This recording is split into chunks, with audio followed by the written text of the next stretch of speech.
Yo, yo, yo, what's going on, everyone? What up, what up? It's your girl, Miss DJ Hoodie, getting at you guys with another Why Run podcast live.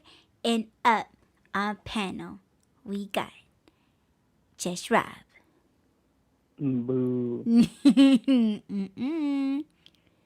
Boo. They're like, finally, fucking sick of Audie's fucking voice. Oh my gosh. We only want Just Rob. We don't want her. She's so annoying. She sounds like a 12-year-old. Like, oh my god. Baby. Yes. There's people that like 12 years. 12 Oh, years stop old. it. Stop. See? Disgusting ass people. Yeah. Mm-hmm. So how are you, babe? I'm good. Just frustrated with the program and everything, but other than that, I'm good. Yeah. How was your dinner or Uh, lunch or whatever that was? yeah, dinner. It was good. It was fucking good. The recipe was dope. Use a different kind of chicken, dark meat instead of white meat. It was really good. But you know what? I could see why they chose to use chicken breasts instead of legs and thighs because, What? well, I noticed that like the dark meat, it smushes, if that makes sense. No, because it's juicier. Yeah, and the chicken breast is very stringy and dry, Mm-hmm. and it holds its stringiness in the pasta. Does that make sense? Yes. Like the dark meat, it just comes out like mush. Okay. But I was still digging it though. Yeah, I missed that soup. That's good. Or not soup. Yeah. Is it a soup? What is it? It's like a pasta dish. Well, Yeah. I mean, if you put in a lot of what? chicken broth, then yeah, it's gonna be a soup. Yeah, that's okay. So, but what's the difference between a soup and a stew? Uh, stew is creamy. Call the cops. Get this fool off my stoop seat. Yo, drop it in a comment. Who said that? What rap group? That a soup is like a single ingredient in water or whatever the soupy thing is, right? The substance, but it's a single ingredient versus a stew, which has a bunch of stuff. For instance, tomato soup is just a tomato soup. It's soupy, right? It's watery, but it's one ingredient. It's just Versus tomato paste and water. yeah, but it's one Yeah. ingredient in water, pretty much. And with a stew, it's like you got potatoes, you got carrots, you got corn, you got this, you got that, whatever it is, and it's all together. Mhm. That's my theory, or I guess that's my definition of a soup versus a stew. Mm, yeah, I Because mean, soup is thicker. Stew is thin. what about what is it called? The chicken noodle soup. Is that thin or thick? And it has two It's ingredients. it's Oh, shit. right. It should be a stew than a soup because chicken noodle soup is originally traditionally thin, like it's watery. It's like Mhm. it's just broth pretty much. I think that's why it's more of a soup than a stew. Because stew, I So think, it's is such. primarily water. Didn't you just say that?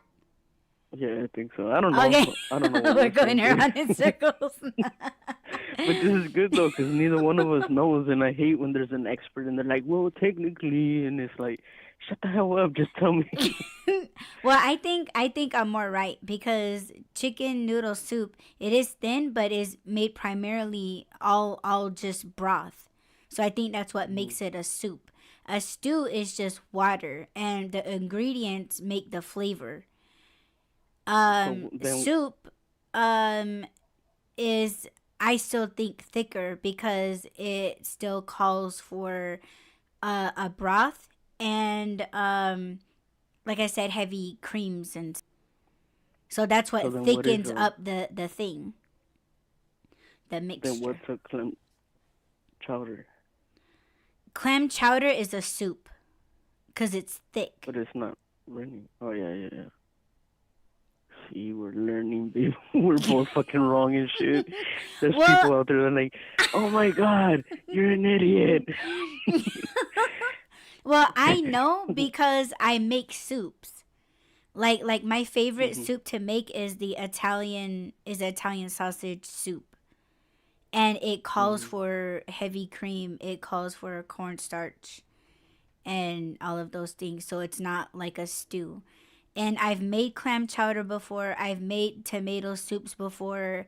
That's why I think I know, but I just know because of what it calls for and the textures of it Yeah. or non-textures of it. Well, Just either water. way, they're both delicious. Yes, yes. So Mhm. yeah, there's that. Yeah, there's that, and it was delicious. Yeah, it's delicious. Mhm. Well, that's good. I'm glad you liked your meal. You know what? I would like in it and see how that tastes. Mm, Yeah. Yeah.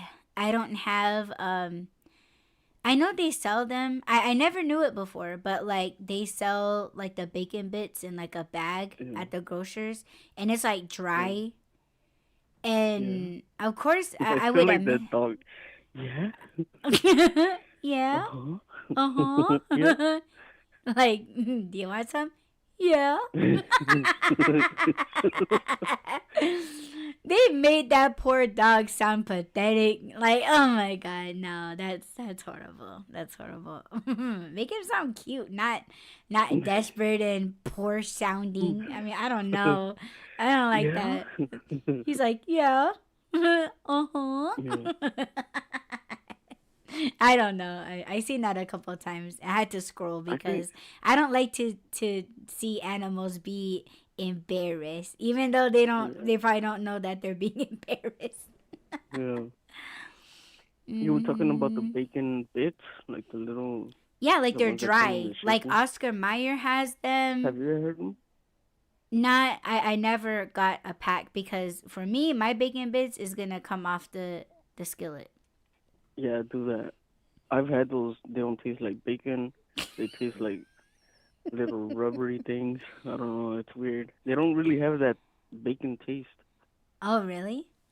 Hmm. Huh. There Yeah. was a place here. It's called it don't exist anymore, but it was called Super Salad. Oh my Oh yeah. gosh, you can have so much fucking salad like as many times. It's like a salad buffet, not a salad bar. It's a salad buffet, and they had for the longest time I never knew what that was because it doesn't look like bacon. It's just all red. It looks like paprika, but in thick chunks, right? Mm-hmm. It looks like little bitty rocks.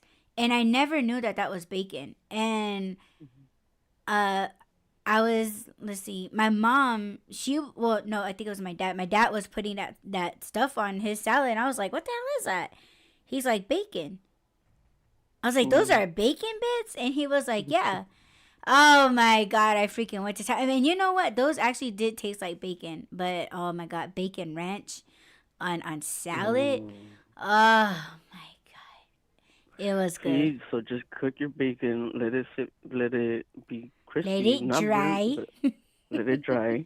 Let the grease dry, and then cut it up in little pieces or tear it off. And I think that's better than those bacon bits. Oh my God. I just ate Now and I'm starting. my food was going down. Now I feel like I'm eating a salad and I feel chunky all over again. So okay, because I am who I am, I had to look it up. So you want to know the difference? Fun fact by Just Right. Fun fact. No, this Mm-hmm. is AI, Mm. so I don't know if I should trust it, but it's on. AI. Mm-hmm. So this is AI's definition of the difference between stew and soup. It says the main difference between soup and stew is the amount of liquid used. Stew, soup typically has a larger portion of liquid, meaning the ingredients are fully submerged in broth, while a stew has less liquid, resulting in chunkier and more substantial pieces of meat and vegetables that are just barely covered by the liquid. Does that make AI is sense? wrong. See, I was wrong too. And 'Cause I that's thought it had not to do with the like, I thought it had to do with the amount of ingredients in it. the only thing that he like he's genderized or whatever. But okay, AI is wrong. I think, yeah, in a stew, yes, I think that's where she AI is right, because the motherfucker is like, it's a lot of liquid. But I think a soup, it is the powdery ingredients that makes it thick. It's not the amount of liquid in it. Mm, Because that's what thickens the soup. So you could have like the same amount of liquid, and like if you pour the powdered ingredients in it, it's gonna thicken the water, even though it's the same amount of uh water, liquid. mhm, So if you have water for like a stew and you throw the thick solid ingredients in it, like it just, the water just rises, but it's still liquidy. It's like water. So that's a stew. mhm. I hope I'll I'm take making your word sense. for it. Yes, and I'll believe you over AI. It doesn't know. How would It AI does. know if it's never had either one? If it It never just had, repeats back what it hears. Like yeah, it just the it's most common listening. answers, I guess. Right. Yeah. Well, other than He your, needs to ask Martha Stewart and Rachel Ray. Yeah, I mean, because I mean, Rachel Ray makes the best, or not the best, but what was she making? That was insulting to pozole. the yeah. She was making pozole, and like these Mexican women that, man, been in the kitchen, they don't ever step out the kitchen, and they were reviewing this bitch's fucking recipes of pozole, and they were like, "What the fuck?" That shit was like, "Oh, you don't want to cross these mamas." No. No, don't do it. They were like, "Holy Don't shit!" ever. They were shaking their head, and they were just like, "No, no, no, don't do it, don't do it." Oh. Yeah, that was pretty funny. Yeah, so you're either gonna believe the AI and or Martha Stewart and Rachel Ray. Which one would you go with? I would probably go with Rachel Ray because Martha Stewart's probably high. I don't know. She If probably she's forgot high, how to cook. I'd go with She Martha probably forgot how Stewart. to cook in prison. Wasn't she in prison? Yeah, she was, but she's out now. Well, of course, she's smoking weed with Snoop Dogg. But see, I would choose Martha Stewart because one, she is an OG, right? Like, Mhm. she's an OG, True. and okay, if she's high, she's gonna hook up a recipe. Come True. on, Okay, you're like right. you're See, high. I would be lost without you, babe. I got you, babe. Yeah. Okay, you're right. You're right. Yes, yes. Food is everything. Life. Yep. And tomorrow evening's gonna be pork chops Oh my gosh. in mushroom sauce. I know you don't like mushrooms, but I would. Yeah, I would just pull out your pork chop. I wouldn't even put it in with the You mixture. pull out my meat. I had to go there. You set yourself up for. Oh Yes. shit. You want my low BMI voice? No, no, no, Yeah, you don't want me to give it away. You don't want me no. I to don't. give it away. You're like, that's my BMI and that's my pork chop. Yeah. Don't you dare give my pork chop away. Yes. I like bone in and bone out. You like the boner? The boner for you? Yes, babe. We're gonna get canceled today, babe. Oh You ready shit. for this? I'm talking about pork chops. Talking about pork chops, YouTube. Yeah, she likes the thick ones. She don't like the little boneless ones. She likes the big bone ones. You're the one being too descriptive. I just said bone in, bone out. I was still talking about the pork chop. And I'm still talking about recipes. Yeah. Yeah, see how we have to cover our asses from being canceled Mhm. by YouTube. Like, man, you better go after those recipe channels, YouTube, Yeah. because they say bone in, bone out. Yo. Yeah. Mm-hmm. Well, I'm starving now, so there's the end of the show right there. You ate real good when your sides in your back start aching, because that's how I'm feeling right now. So when you're sore, are we still talking about food? You had to dance That from your babe just side to your back broke real my quick. just threw my back out. Yeah. Like, dang, were you having like the best sex of your life? No, I was eating. That's some big back problem right there. Yeah, I don't think they want to hear about me looking back No, no, and don't giving do that. yourself a cramp. No. A side cramp. Yeah, I know. I don't want to say that I overate. I'm just really full, and like yeah, like the sides of my back is like aching, and it's like okay, Well, you either need to stretch or roll around, tumble around on the floor. tumbling raccoon. Yes, that's you, babe. Yeah. Yeah, I think I might need to stretch out, but I'm trying to work on my posture. Like I'm starting to like put pillows like Hmm. on my like in my between my back and the chair so that I'm like sitting up Hmm. straight. And I was actually looking up well my phone's not in here, but um it was giving me suggestions like of those things that it's like a harness and then you pull on it and then it like pulls your Hmm. shoulders back Yeah. and like it just corrects your posture just by pulling that strap. And I was like, man, I could I just can use put a harness. my huh? So I could put a harness on Yes, me. you. Yes, No. the bedroom restraint straps we got around and under our bed. You're giving them too much, Shit, babe. man. Don't. I know. We just be hanging and swinging from ceilings, babe. Yeah. Mm-hmm. No. In any of the videos and stuff that you saw or things that you read, did they say anything about contracting your abdomen? You're like, what? No. Is it supposed So to for your back? yes. I don't remember how long ago it was that I. No, I was gonna say that when I was training to run, they Mhm. were saying that like while you're running, you have to yeah, like you have to straight posture as you're running Yeah. because I was telling my I was actually demonstrating in front of my parents. I was like, yeah, I used to run like this, and then I was all like waving my arms around. Like like Phoebe. Yes, Runs like Phoebe. yes. Or like Woody from Toy Story when he runs, his Yeah. arms are flying. Yeah, I used to run like that. And when I was watching that training Shit. video, it said that yeah, if you contract your abdomen, it automatically gives you that Mhm. straight posture in your back. So, Yeah. but you have to keep your arms in and like swinging because it helps you keep that balance as you're running. Mhm. Yeah. So, I've been running wrong my entire life. We've been sitting wrong our entire lives. Yeah, that too. That too. Yeah, that's part of the reason why people have not only back problems but hamstring tightness because we're not sitting the right way. We need to be contracting our abs to keep our core up and straight, which keeps our back straight, which keeps our hamstrings loose. Because that's where the pain comes from. That's where the tightness comes from, the stiffness and all that stuff. But it's almost impossible. Like obviously, if you got like horrible posture, you're already like pretty much bent over and stuff. Doing it once is not gonna help. You gotta undo what you've already done. So many years of sitting wrong and standing wrong and just not having good posture. You're not gonna undo it with one time that you flex your abdomen or whatever. So it's gonna take time. But yeah, that's how you reverse it is by contracting your core, your abs, your abdomen. Mm. I'm no doctor. You don't have to take my advice for it, but Mm. that's what I've. That's the research that I got. I think Yeah. it does work though. I've tried it. I've fixed my back a couple times with them.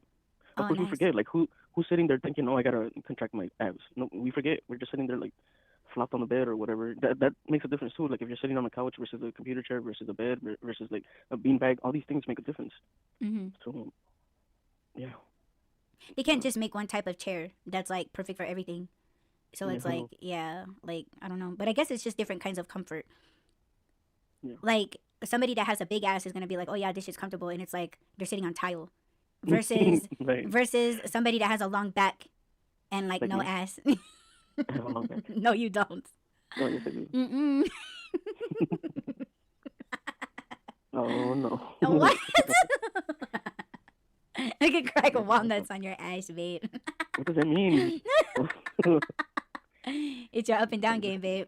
I need to quit being nasty. I can't help Hey, myself. we Oh are my getting god. naked, right? We're getting naked. That's what this is about. Oh no. Yeah. But yes, posture, recipes. Should we get into it now? Yes. Okay. Just I hope it doesn't drag on because I'm hungry now because we talked about food. Aww. But um, so the title of the show is "Let's Get Naked" or "Get Naked," right? Something like that. I forgot what it is, but basically what that means or where the idea came from is to be vulnerable. And I know that I'm pretty open on here, and I know there's no secrets between me and Audie, so she knows everything. And because I am pretty open, I feel like there's times when I say things and people are like, "What are you talking about?" When I say like, "Oh, because of my childhood or things that happened to me when I was a kid," but I don't go into it, it leaves that little. um not emptiness, but just like mystery. And I'm not doing it to be mysterious. I'm doing it because I wasn't ready to talk about stuff, certain stuff. And even though I'm not 100% ready to talk about it now, I feel like it's necessary. I'm never gonna be comfortable doing it. I'm never gonna be ready, quote unquote, to talk about something like this. But I feel like it's necessary. It's necessary for me so that I could heal from it. I feel like to an extent I am healed from it. I can talk about it, but the one thing that I'm not gonna do is I'm not gonna mention names. Obviously because that's not the important part. The person that did it or the people that did it are not the reason why I'm talking about this. I'm not trying to do it so that they feel anything or so that you guys can hate on these people. It doesn't matter who it was. The point is that things happen. And I guess the most important part is not even what happened, it's why it happened or what I think is the reason it happened. And so I don't know if I'm gonna talk about all of them. I'm gonna talk about that's sad. That right there, that I'm not gonna talk about all of them. It shouldn't be even one. But what I am talking about is I'm gonna try to like censor what I'm saying. Only um I guess when I say I don't know, can I say the N word, the M word, babe? I don't know. Their proper term So would be S8. okay, so but I feel like when I say SAs, it kind of leaves people's imagination again to interpretation, and I don't want people to imagine like the worst possible thing, even though that is the worst possible thing, right? But when we say the M word, I hope you guys are understanding what I'm trying to say without saying it, and I'm only censoring myself because of the platform that we're on. But when I say M, I'm talking about like a person touching me in a place or in a way that I did not invite them to do, and that was not okay for them to do. But it's not technically SA'd, if that makes any sense. But I don't know. I in my heart feel like something happened before my memory, so I feel like something had already happened to me, whether it was as an infant or just before my earliest memory. I don't know. I just have a feeling that something had already happened. So one of the first things that I remember was I was exposed to, um, okay, again, when I say corn, I'm not talking about the actual food. I'm talking about the other stuff. So I was introduced to a corn magazine, and when I saw it, it was weird, right? You're not used to seeing that. You're used to seeing people with clothes on, and sometimes they're best clothes, sometimes it's raggedy clothes, whatever. But you're not used to seeing people like that as a child. So when I saw it, it affected me in a way. So this was done by a person that's not I'm not related to. This was I think it was like a next door neighbor or something. I don't know, but I know that it wasn't in my house. So that must have happened when I was maybe 2 to 3 years old. That was the first time that I had seen that. I had never seen anybody naked, like my family or anybody. So when I saw that, I was like, "Whoa, what's that?" But again, I was kind of scared too. So the next thing that happened, and again, there's so many terms that I'm leaving out because of the censorship. But I don't think that somebody was grooming me because it was different people that were doing these things. But that was the first incident or the first thing that happened. And the second thing that I remember happening was inside my home, and it was by somebody close to us or close to me. And that one was a little bit more. That one was hands-on. That was an actual thing that happened that they did to me, but it wasn't gruesome. It was just inappropriate, and it made me feel that way. It made me feel weird. But it was like it was it's see this is sad too that I have to be like we've all heard this before, right? Like, oh, we're just playing, or like, oh, let's play house, or let's play doctor. It's sad that we all relate to that, or most of us relate to that. But that's what it was. It was like, oh, it's fine, like it's not wrong, even though it felt wrong. But I was just like, oh, well, if this person that I'm close to, then it's okay. And but I knew in my spirit that it wasn't okay. It wasn't right. It felt wrong. So that happened, and then it gradually got worse, right? But again, I didn't know what was going on, and then it just stopped. It stopped from that person, which thank goodness for that, because it didn't. See, another messed up thing to say is that it didn't get worse than it got. It was bad, but it wasn't as bad, or it wasn't the worst thing. So hopefully you guys are still following along with me. So that happened. So then it kind of made me aware of like, okay, don't be alone with that person, or um, I'm gonna get a little graphic here, but not gruesomely graphic, but we shared a room. So it was like I was scared to go to sleep because that's when it would happen. It would happen at night when I was asleep. So I was kind of afraid to go to sleep. So I wouldn't sleep, you know. And then eventually we got separated rooms. We separated rooms, and I didn't have to worry about that anymore. So it was almost like I let my guard down around other people, right? Because this happened quick. Like I wasn't like holding grudges. I wasn't processing. I was a kid. I didn't know what was actually happening or that it was actually bad. I just felt it in myself. I was like, yeah, that doesn't feel normal. So then, um, the next thing that happened was another person that was close to us or close to me, that was also in my home. Um, they were like, oh, and mind you, I'm more aware or more triggered when it's at night. I'm not worried about like daytime. In the daytime, I'm not scared that something's gonna happen. So it was like mid morning or something like that, midday, and this person was like, oh, let's go into the room real quick. So I went into the room and they closed the door, and then they were like, oh, in this occasion, it was and or this person, they didn't do stuff to me. They wanted me to do stuff to them. So I was like, wait, but this is an adult telling me to do something. So I had that in my mind, like, you listen to adults, you do what they tell you. Their adults are always right. This is a person that's in your home. You're supposed to listen to them. So, but it still felt wrong. It didn't feel right. So, um, that happened once, and it wasn't gruesome, but again, it wasn't appropriate. So it happened once. We left the room, and I felt dirty. I felt bad. I felt like I had done something wrong. So when I left the room, I tried to get away from not just the person, but from my house. Like I ran out of my house, and I went to play with like the kids next door or something. But I left my house, and I didn't want to come back to my house. So um, a few days later, the same person, I was laying in the bed and I was watching TV. I was watching cartoons, Tom and Jerry. I remember that. And so I was watching cartoons, and this person came in the room, and of course, like I tensed up. My natural reaction, I just tensed up. And then this person laid down on the bed behind me, and they were like, "Oh, what are you watching?" And that's why I said I remember the cartoon because I was like, "Oh, it's Tom and Jerry." And then I felt they were touching me inappropriately, so I was like, okay, my body tensed up again. And then um they told me to do something, and again I had the same thought process, like, oh, this is an adult, whatever, right? So when I was going to do what I was told to do, the other person that had initially done inappropriate things was at the door, and they were like, "Hey, what are you doing?" And I got scared because I was like, "What's about to happen?"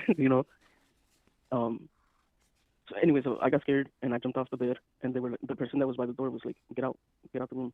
So I did, and I ran out the room, and then um the person that was at the door left the house with me.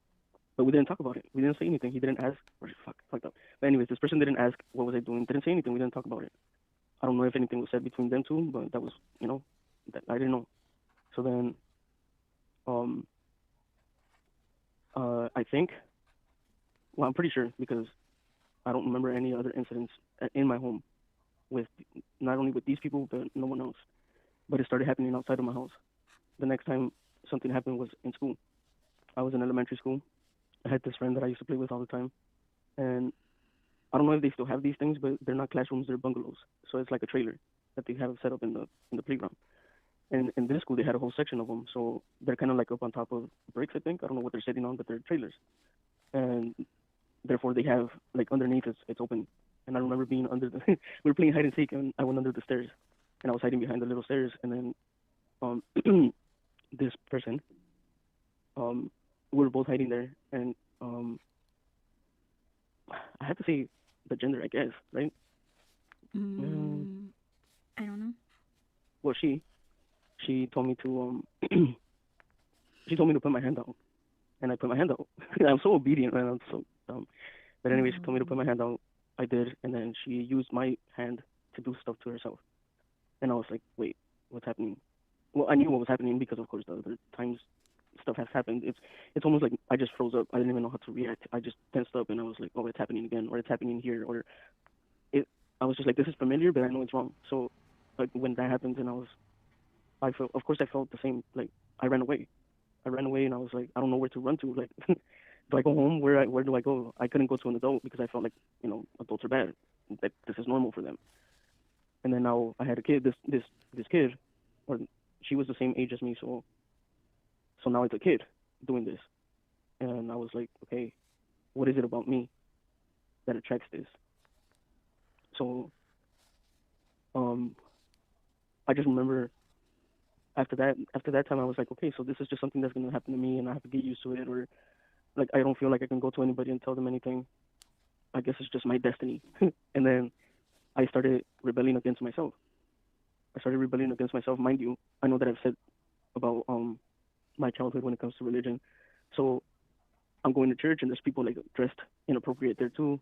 Like just sexuality is everywhere. You know, everywhere I go, I see women in miniskirts and men in like white beaters, and it's too close to the thing that I saw in the magazine. And I was like, I'm confused. As a kid, I'm confused, and I'm like, is that normal? Because it doesn't feel normal. And then I'm going to church and I'm hearing all these things, and none of that makes sense because it's not going with what I see at home and what I see in my community and everything. So I'm like, I'm really confused. Now I'm going into my teenage years, which is not good, right?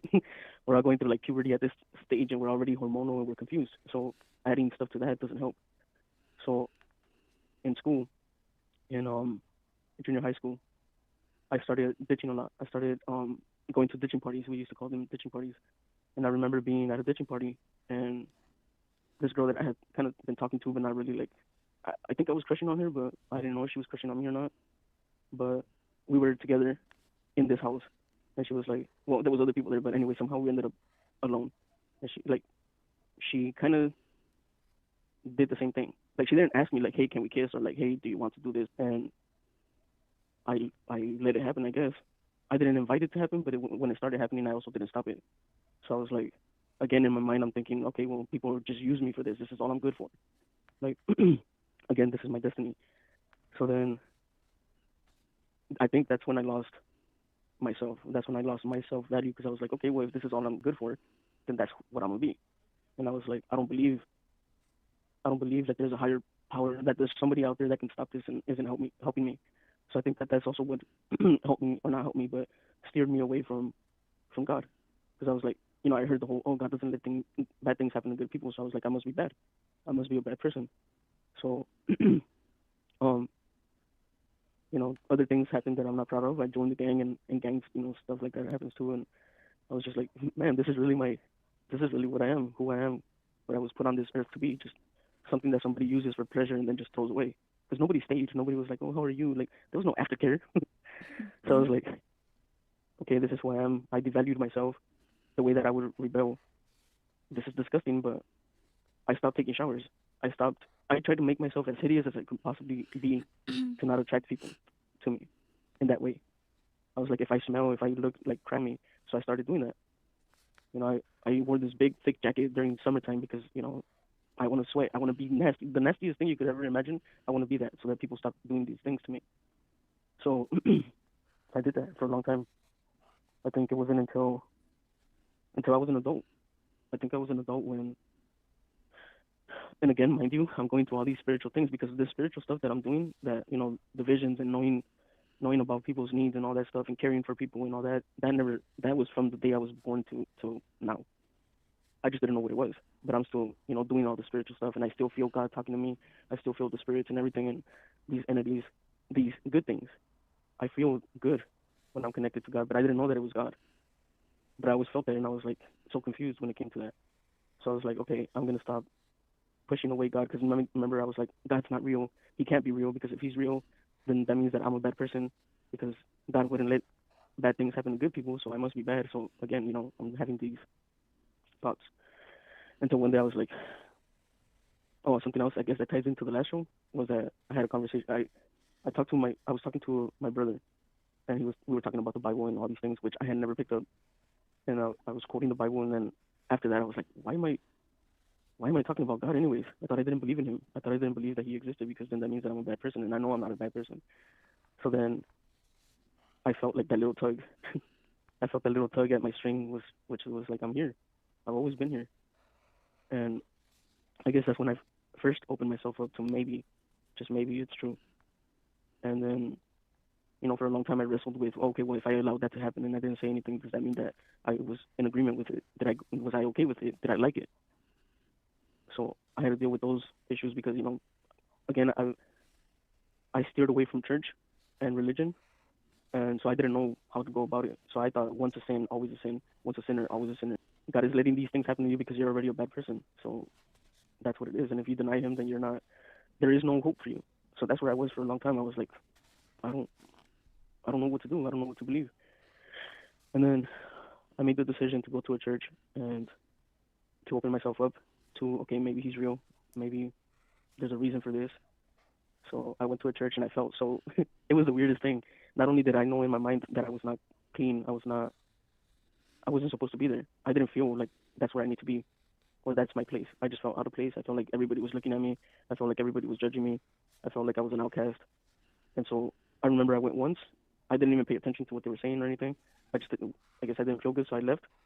And the next time I tried to go was because of a funeral. I went to a funeral and I was in a church and um well the attention wasn't on me. At least not in my mind. It was my attention or everybody's attention was on the person that had passed away, so I felt okay being in there. And then um I still didn't feel like I belonged there. So I was like, okay, maybe I don't need to go to a church then. Maybe I can just do it on my own.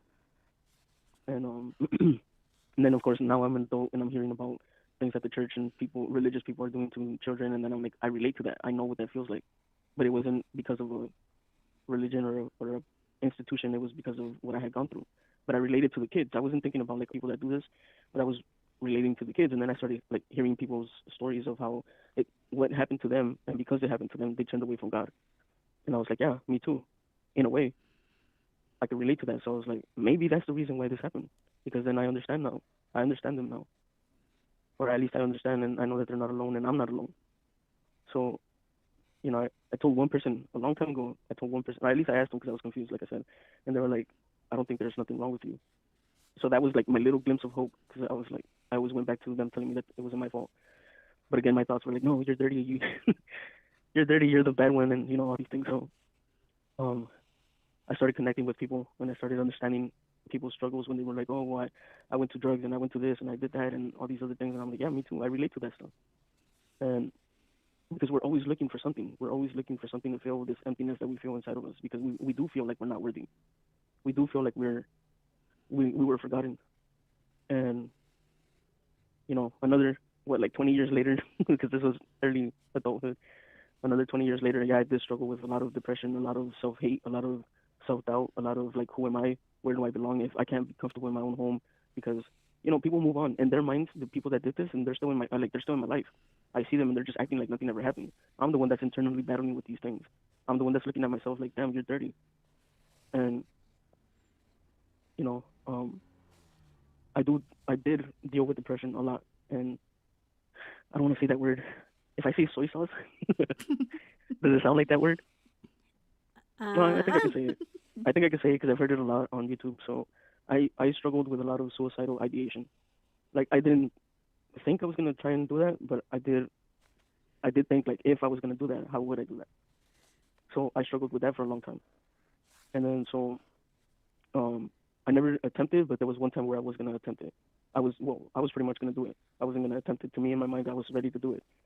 And I don't know if you want me to go into detail about that, but um yeah, go ahead what if would I you want can to. say? Okay. So remember I mentioned this before. I was depressed for 3 months, and it's not just like a little sad and like, oh, I don't want to leave my room today. This was like, I was in the depths of hell. I was battling myself, my spirit, my mind, my heart. For 3 months, I was in the worst place mentally, emotionally, physically, spiritually. It was horrible. And somewhere in the middle of that, for 3 months, um, well, actually for like a month and a half, I would wake up every day, and it was like the same repeating cycle, the same repetition. It was like I would wake up, heaviness in my chest, emptiness in my heart, hatred, disgust, and then go to sleep. you know, Same thing for a month and a half, and then I was like, you know what, f this, I'm just gonna do it. That's the only way out. That's the only thing that I can do to make this stop. I just wanted it all to stop. So I wrote a letter, and I have a pew pew. So I was like, I'm just gonna do it. And so I had the letter. I had the you know um what did I say? I can't say that one. The Chrome, the Chrome. I had Mm-hmm. it on the bed. I was ready to go, and then I heard my mom's voice. Well, actually, I thought it was an actual. I thought she was like outside of my door. So to me, it was like, damn, she ruined my plan because I didn't want her to find me right away. I knew that, like, I think for the month and a half, I was battling more with like, how am I gonna do it? Like, am I gonna do it in a loud way, or am I gonna do it in a silent way? Am I gonna do it how? Mm-hmm. So when I finally came to that point where, why am I still thinking about it? Just do it. And I wrote the letter, and I had the Chrome on the bed, and I heard my mom call me, and I was like, no, not yet. She's gonna ruin my plan. So my plan was I was gonna go talk to her and then send her outside or something, like, and then come inside and do it. So I met her in the living room. She was coming from the kitchen. I was coming from my room. We met up in the living room, and I was like, "What?" And she goes, "You what?" And I was like, "You called me." She was like, "No, you called me." And then in that moment, I felt God. I felt something got between me and that chrome, like divine intervention, pretty much is what I'm saying. And I felt it, and it clicked, and I was like, "Oh, I can't do this." So I was like, "You're okay?" She was like, "Yeah, I'm okay. Are you okay?" I'm like, "Yeah, I'm okay." Okay. So I came back to my room. I put it away. I put the chrome away. I tore the note, and then or the letter, and I was like, "What am I doing? What the heck was I about to do? Like, what's wrong with you?" And then of course the internal dialogue starts again, and I'm like, "Oh, but you're a piece of shit, and like you let them do this, and you liked it. Don't lie. You were all in. You're a sinner. You're dirty. You're disgusting. Look at you." And then remember I said 3 months, so this was like a month and a half, and then the other month and a half was that battle. Like, I'm good. God loves me. Like, He wants to save me. He interceded for me. Like, He called me at that moment. It wasn't my mom. It was Him. And then it's like, but you're nothing. Like, that I'm pretty sure a lot of people have dealt with this.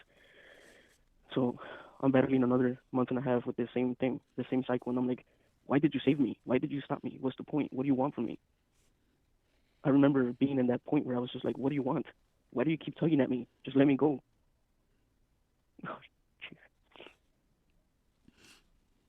And 2 years before this, um, somebody that I was with, she bought me this book. It was called Jesus Calling, and she gifted it to me. And I remember, looking at it. I kind of skimmed through the pages, but I didn't read it. I was like, oh, thanks, and I put it on this, bookshelf that I have, where I have a bunch of books, and I just put it there, and it sat there for 2 years on that shelf. I never picked it up, but it was there. And then when I had this moment where I was like, why do you keep tugging at me? What do you want? That book just another one of those things where it's just like that book stood out of all the books that I had. It was shining, it was glowing, and I was like, okay, you want me to read this book? Okay, I picked it up. I opened the page to that date because it's a date. It goes by dates, and I remember it was like the 19th of something. I don't remember. I think I wrote in the book, so when I come across that page again, I'll take a picture of it. But it said something about no matter what you're going through. It basically was telling me like be grateful, just give thanks, even when you don't feel like giving thanks. So I closed the book and I was like ridiculous, and I put it on the shelf, and I kept thinking about the words that it said, like just be grateful. And I was thinking like, what am I grateful for? What can I be grateful for? I don't have anything. I'm sitting here in my room by myself. Like I've been here for 3 months now. Like when you're depressed, you stop taking showers and you stop brushing your teeth. You stop taking care of yourself. So I was like, look at me, I'm freaking disgusting. I smell. Like, what am I grateful for? And I picked up this little notebook that I had, and I wrote down like, okay, pros and cons list type thing. So I was like, okay, I'm grateful for my mom. I'm grateful for this, and this. So the list of the things that I was grateful for was long, and I was like, it's still in my mind. I'm like, that's not enough. That's not enough. And then, um, I think that's when I started being more aware of like those dreams, the divine dreams that I was having, because I had already had them, but again, I was just like, oh, it's just a dream. Oh, it's nothing. It doesn't mean anything. It's just a dream. But at this point, it's like I had opened something, a door, a window. I had opened something that I couldn't close anymore. I couldn't deny that it was God that called me out of my room that day, or the Holy Spirit, or Jesus, or at that moment I didn't know any of these names or any of these titles. I didn't know the difference or anything. So I was like, something called me out of my room, and so I had opened the window for that. So I couldn't close it anymore. And that's what I mean when I talk about all these things. It's not about to be like, I'm not trying to preach to people and be like, oh, you have to see the way. It's just once you get to that point where it's like, now, you have the knowledge. You can't unsee it. It's one of those things where you can't unsee what you've already seen. So that's when I started my journey. And my journey is long. I'm like 5 years into it, and I still feel like I'm behind. When I'm listening to these people on these videos and these Bible studies and everything, like they can quote the Bible in, quick. Like, oh, somebody says something and it's like, oh yeah, it's here. You can find it here. And I'm like, how do they do that? I thought I was like deep in my religion and my journey and my beliefs, and it's like I'm nowhere. Like I'm an infant. I'm just learning how to walk right now.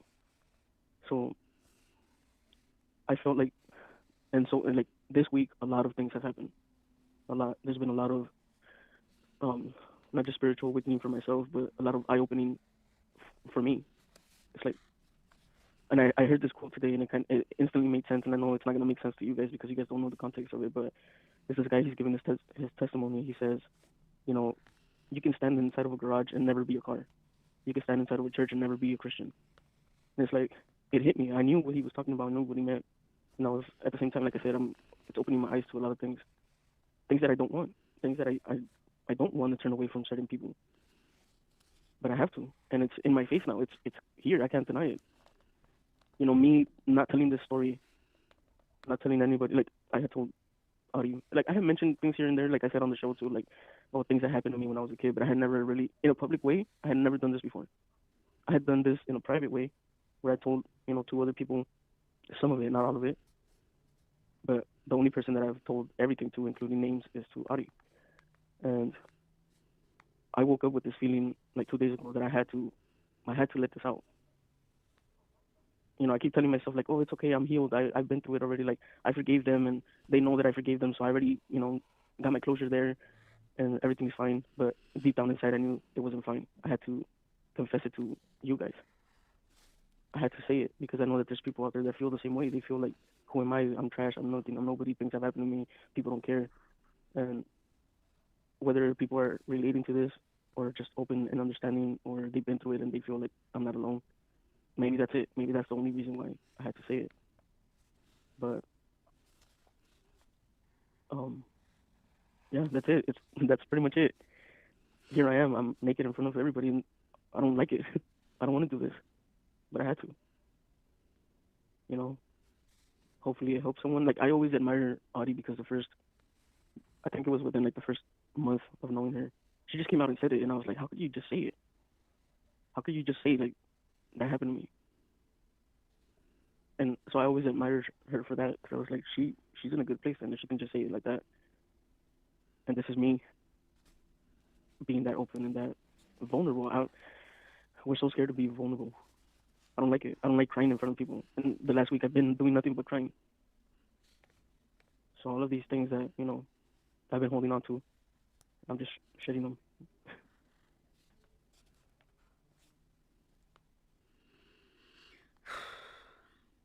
Sorry, baby, that took so long. No, it's not that. I'm just sorry that that happened to you. I'm sorry that happened to you.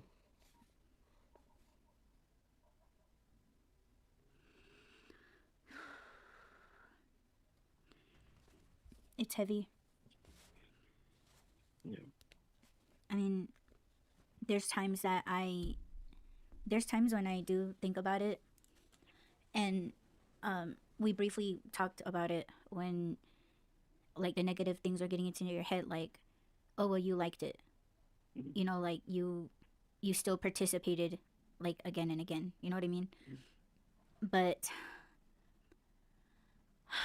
that's the part that I like, it comes at me like that too. And it's like the ones that they didn't really like force me to do it. It was just that being talked into doing it. And Mm-hmm. it wasn't like temptation, because temptation is like, oh, if you try it, you're gonna like it. It wasn't even like that. Like it was just, something. I know all of this is disgusting, and I do apologize, but these are the real conversations that I'm having with myself, and I'm pretty sure a lot of people that have gone through it, it's the same thing. Like you start to question yourself, like, did I really enjoy doing that? Did I like it? And it's almost like somebody cheating on their husband or wife, like, Mm-hmm. like it's of course you like the thing, you like the activity or whatever, but afterwards, like, you do feel so shameful that you do feel dirty, and then you start to question yourself, like, was this something that I really wanted to Mm-hmm. do? Like, Can I say something real quick? yeah. Because you just said it, and that's why I was like, because it made sense. Remember when I said that the person that was in the doorway that Mm-hmm. caught us, that was like, hey, get out the room? They didn't look at me like, they did look at me like that. They looked at me like, you're cheating on me. Like they caught me cheating on them. It wasn't like, oh, I just saved you from something. It was like, how dare you do this with someone else? That's That is fucking disgusting. crazy. It is, yes. I'm sorry, go ahead. Ugh. You know, and I've said this before, like, what was done to me was by my cousins, and the cousins that my father adopted. So they were like my brothers, you know what I'm saying? And it was like they were sharing me, Mm-hmm. and that's a disgusting part, you know what I mean? But it's like my well, their mother, um she had, you know, inappropriate things upstairs. Mhm. And I remember, well, because my cousin, the one that we were really close, like really, really close. And I just never, I never liked him, you know, but he was the only one that would like, you know, that I could play with because he was a year older than me. But he was a bad kid. Like he would steal, like he would lie, he would like break into like buildings, you know, all the buildings that I have around my house at home. Mhm. Those are Yeah. always locked. And like, you know, but he just always like, and there was a trunk. And that was his mother's trunk from when she was Playgirls, Playgirl magazines in Mhm. there that were like from the 70s. Yeah. And I remember looking at a page and I was like, who the hell wants to buy underwear that has like a cut in it? You know, like, Right. and we can all picture Yeah. that, right? But it Yeah. never made sense to me. But like when I was turning the pages, like I was seeing naked women. And, you know, me not knowing, like I'm just like, no, this is boring. You know what I mean? Because I've always, you know, like when you're in school, like you're being shown like the skeleton and, you know, Mhm. like, you know, that, and that's The kind of what anatomy. it, huh? The anatomy. Yes, yes. Mhm. And I was just like, this is boring or whatever. But like, I, it didn't take me that long to like get it. Cause I was like, oh, like no wonder you're just this horny little boy. Yeah. And I just happen to be a girl that you hang out with, you know, and I'm just Mhm. easy access, you know, and I'm pretty sure she had like videotapes in there because it was just a whole mess of inappropriate things. And I knew better not to go through things that aren't yours. So Mhm. it wasn't like I was all in that trunk, you know, like how he was. And Mhm. so I didn't know what he saw. I didn't know what he was looking at. I don't know what he was studying and staring at. Um, but he got the idea from somewhere, and I think it was from his mother's trunk. You know, like looking at, you know, grown women, developed women, and like in awkward, weird sex positions, laying on their back, flat backing and shit. You know, like, and you know, boys are curious. You know, they just do bad things, inappropriate things. But it was like Mhm. he was taking it out on me, Yeah. and maybe he walked in on his mother and his stepdad. You know, I don't know, but I've always known him to be lying and scheming, and I just didn't trust him. And when he did that to me, it was like he was trying to like convince me that, like, oh, it's just one of our play fun things, you know, Mhm. like a game or something. Yeah. And every time he presented like, oh, I'm gonna do this, and you go over there, you stand there and you wait. You know what I'm saying? Like they're trying to like set you up like in a fucked up Mhm. game or like a prank, because he pranked me all the time. So Mhm. every time he did it, like, of course I didn't like it. Like I did, because he cheats in games. Like if we were playing Monopoly, he would cheat. So he was just that kind of kid. I never trusted him. I never liked him. I didn't like playing with him. Um, and he was just mean to me. But he actually told his brother.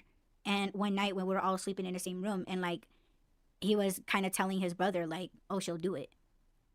So it was like, what? You know, like what the fuck? And then I just noticed that he was just like, "Oh, do that to him. What you did for me." Mhm. And this his older brother, he was really mean to him. Like he was just mean. Like he was like, I don't know, like they were just both not like that, but like he was just more like aggressive, and you know, he was very like dominant. And I was always scared that if you didn't do what he said, like, and I'm not talking like while they were like trying to do that to me, but like when we're just outside trying to play, or like if we're in the kitchen, like those two will always be fighting over like the prize in the cereal box. Mhm. Like he just whooped his ass, and then like he You would, had that fear. huh? You had that fear. Yeah, because I would see how he would do him, you know, Yeah. and it's like I didn't want that. So like I felt like, I mean, as a kid you're scared, and Mhm. that's all you know, and you're just like, oh well, I better do it because I don't want him to be mad at me or like be mean to me tomorrow. And you know, honestly, like I don't remember anything. Like I think I just, like that was just so much trauma, and it's just like you just try to do your best to like forget about it. And I just remember the beginning acts of it. I don't remember going full on, you know, Mhm. but yeah, it's really fucked up. And um the crazy thing is that in high school, like the older brother, like I don't know, it's like how can you go from like someone that talked shit to us before we went to school, you drive us to school, and like after school, like I'm laying on the couch with a blanket, and you get on the other side of the couch, and you're rubbing your foot in between my legs, and it's like, don't you have a girlfriend? like it's just like, how could you do that? I'm your sister. Like, I'm your, okay, like, I'm your cousin, Mm-hmm. and like, you're doing that. And it's like, do that with your girl. You know what I'm saying? And what's so crazy is that shortly after that, he got pregnant with his first kid. And it's like, man, like, you are so disgusting. And it made me feel like I let him do it, but it's like that other brother was there, and not only was he there, but he had two of his friends there in the same room, and they were standing like right next to us, while his foot is in between my legs with a blanket covering him. And and it's just like, what the fuck, and it's like, and I'm the type of person that, like, I play out scenarios like, okay, what would I have done? But see, in high school, I was still a very quiet person. Like, I wasn't as outspoken as I am now. And he was still very in control of the house when our parents weren't there. Yeah. And if I jumped up and been like, what the fuck are you doing? And if he would have been like, well, and these two are the main ones. They're really good at making people feel stupid. Like you're crazy, right? So Mm-hmm. I felt like he would have done that. Like, he would have been like, oh, why the fuck would I do that? You're fucking gross. You. Mm-hmm. But it's like, no, you did this. But see, if I done that, I would have turned to my other brother or cousin in front of his friends and be like, you did that to me too growing up. And I guess we're all talking about it now. But see, I wasn't that outspoken. Again, I was not that person yet. I was still very like, oh, pretend like it didn't happen. A couple years went by. Mm-hmm. Like, just acting stupid. Like, they were both really good at acting stupid. So Mm-hmm. that I'm sorry. No, I was gonna say something. Oh no, go ahead. What? Um, looking at it now, we both had different experiences. A lot of the things that you're saying, I mean, same thing, kind of. But and I did leave a few out because again, people are gonna be like, oh well, if it happens so often, then maybe it was your fault. Like, I don't know, there's people that think that, and but They directed the entire thing. yeah, and it And wasn't like, they like just one dictated person. everything. Yeah, Like, it we wasn't. got, like, I felt like I got bullied into it in a way Mm-hmm. because of how they just treat me. Like Mm-hmm. again, not in the bed. I'm talking like while we're out playing tag, or like when we're sitting down to eat dinner. I want the last piece. Mm-hmm. Like that's kind of like like they're trying to intimidate Strong you. arm people, yeah, intimidating. But go ahead. So yeah, no, I guess the whole point, like, well, not the whole point. I did want to open up about everything that happened. I didn't want to get into detail because I don't want to focus on that. I don't want to focus on the act Sorry, I or the took it reason there. why. My bad. No, it's fine. You're fine. Um, I was gonna ask you because you said that you weren't as outspoken as you are now. So do you feel like because of the things that have happened to you, is that why you're outspoken? Yes. Because I guess part of the point of doing this is like I had to go through all that shit, all of it, from the first time to what happened today. I had to go through all of that to make me who I am. To be like, there's really nothing at this point that anybody can say or do that I won't speak up for myself. I won't defend myself. Like, I was already there, but when people mention that topic, I kind of shut down, and it's the kid in me. What I'm doing right now is I'm healing my little self. I'm telling my little self, like, you don't have to be scared of that topic anymore. You don't have to be scared of people judging you anymore. You don't have to be scared of people saying, "Oh, you liked it." You had to have liked it for it to keep going on, because no, no. But I understand now, and maybe there's people out there that don't agree with this part of it, but I understand that all of that had to happen for me to be here now, for me to be the person that I am, for me to hopefully help other people. I'm not just saying these things to get it off my chest. I've done that before. I've done this with my wife. I'm doing this for the people out there that have either been through it, and that's still something that somebody's holding on them, whether it's an actual person or it's yourself, your subconscious, the devil in your mind, like, that little devil on your shoulder telling you ain't good enough, and it stops you from doing other shit. It stops you from being yourself. It stops you from living your true self. So I feel like it happened for that reason, for me to be here now, for me to be able to talk about everything that I'm talking about. Because the devil's gonna attack you in your mind. The enemy attacks you in your thoughts. So when I'm sitting here and I'm telling you guys all these things and like, oh, this is how you do this, and you're a better person. In the back of my mind, that little devil's telling me like, you ain't shit. Shut up. You're a hypocrite. Why are you telling people anything when you're fucking dirty? Who are you to tell them anything? So then what's my only option when my mind is telling me these things? I'm either gonna continue talking and feel like a hypocrite, feel like I'm dirty, feel like I'm not worthy of talking about these things, or I'm gonna say, or I'm gonna think like, no, I'm gonna continue doing it, or I'm not gonna do it. And yesterday I was in that place where I was like, I'm just gonna shut up then. Why am I preaching to people when nobody cares? Why am I praying when it doesn't matter? Why am I reading the Bible when it's just a history book? I'm just gonna shut up and I'm not gonna say anything. Imagine me being on the show and all I'm doing is like, yeah, that sucks. Like, yeah, I'm still me, but I'm not me. Does that make sense? Mm-hmm. So that's where I am. That's where I was today. Like, should I continue or should I just stop? Like, what's the point? I still battle with these things. I'm still gonna be under attack because I'm getting closer to where I'm supposed to be. Sorry, babe. No, you're good, babe. No, for during the time that I accepted what Masao appointed to me, and it is, you do look at yourself. You look at all the things that you've done that you knew was wrong or that you still felt guilty of. And I went through everything. Including that. And when I felt like when those voices and those entities, when they were like, oh yes, you allowed it, you probably wanted it, you gave them the impression, or you put it in their heads to do that to you. And it's like, first of all, I didn't know what the fuck that was, to be wanting that, and why would I want it from someone that's like my brother, So it's like as I'm making these valid points to myself, right? And it's like, okay, well, let's talk about them. Like you're trying to make me feel bad. You're trying to make me feel like shit. That's not happening, because I've been feeling that all my childhood, and today this stops. And it's like, what the fuck did they do to me? Like, I was afraid of everybody. I was afraid of things. Like, I was afraid of going to school. I was afraid of my teacher. Like, I was afraid of the kids at, my classmates. I was afraid of the principal's office. I was afraid of attendance. I was afraid of saying here when my name's being called for, like, it was just like, you don't want to draw attention to yourself. Or what the fuck makes you think that I would call that to me as a child when I didn't want that kind of attention? I didn't know anything.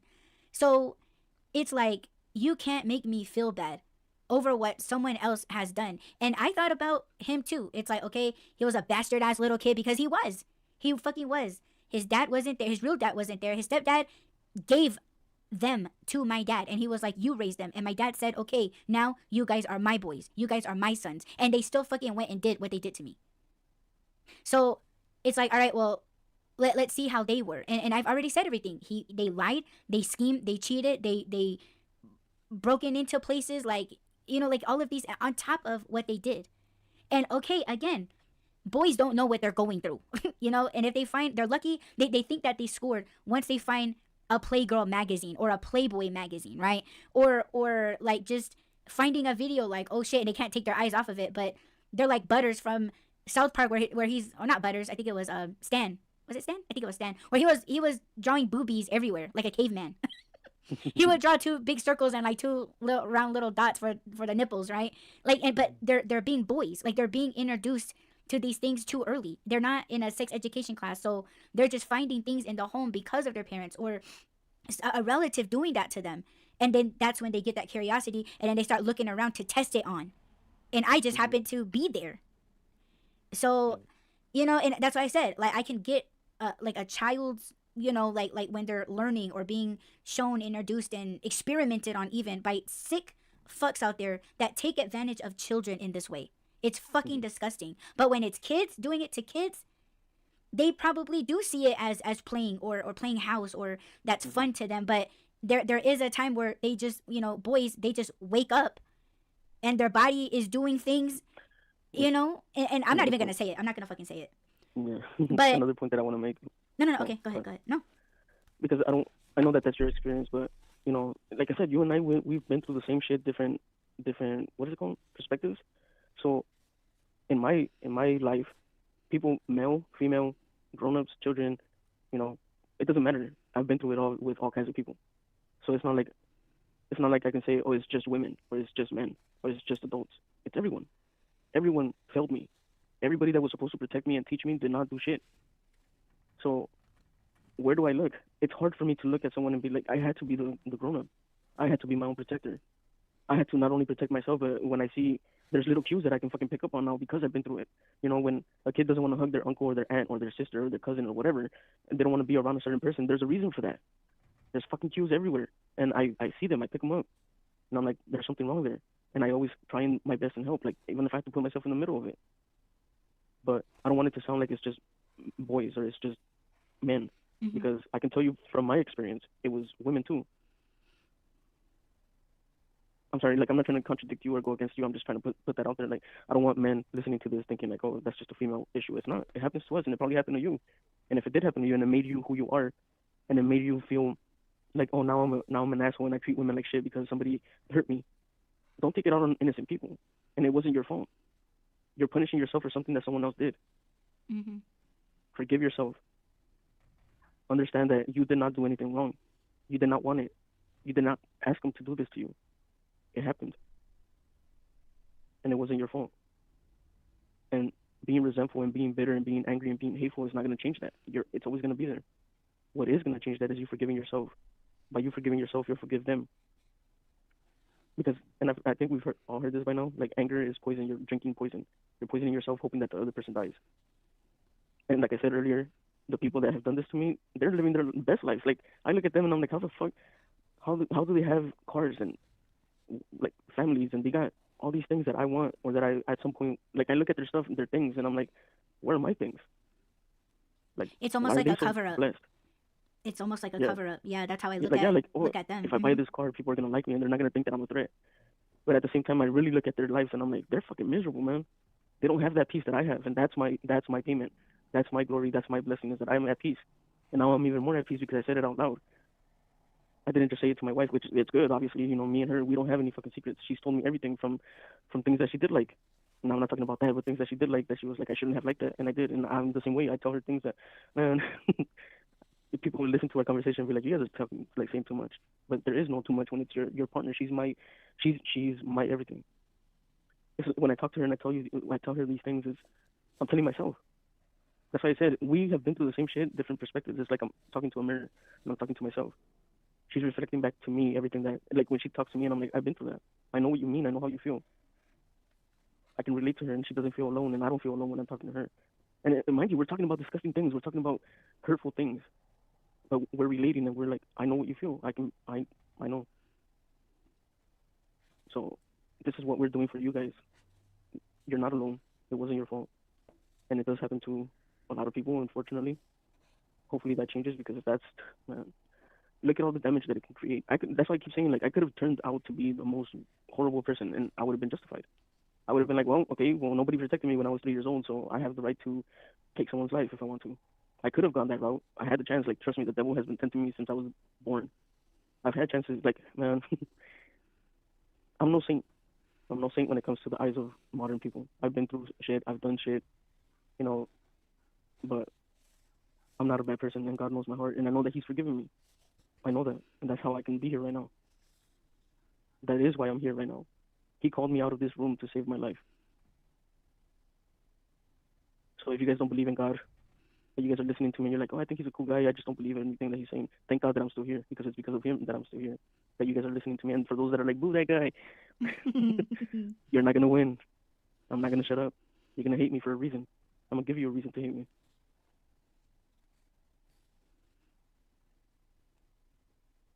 I have to kind of go. Yeah, you gotta So I don't know eat. if, yeah, I gotta go pee. You gotta. I'm over here doing the pee pee dance, like trying to keep my composure and stuff. Oh no. I know. Okay, well we can just end it here if you're finished saying everything. Yeah, yeah, yeah. Thank you, babe. No, thank you for sharing your story and trusting us to hear it. And I'm sorry that that happened to you. I'm sorry that it happened to you. And thank you. I'm sorry that it keeps happening to people too. Yeah. Yeah. But thank you, babe. Yes, babe. I love you. I love you, baby, so much. And I guess we'll go ahead and end it here. And thank you all so much for checking us out on this premiere. And don't forget to add, rate, comment, subscribe, follow, and share. And we will check you guys in the next Y Run Podcast Live. Peace.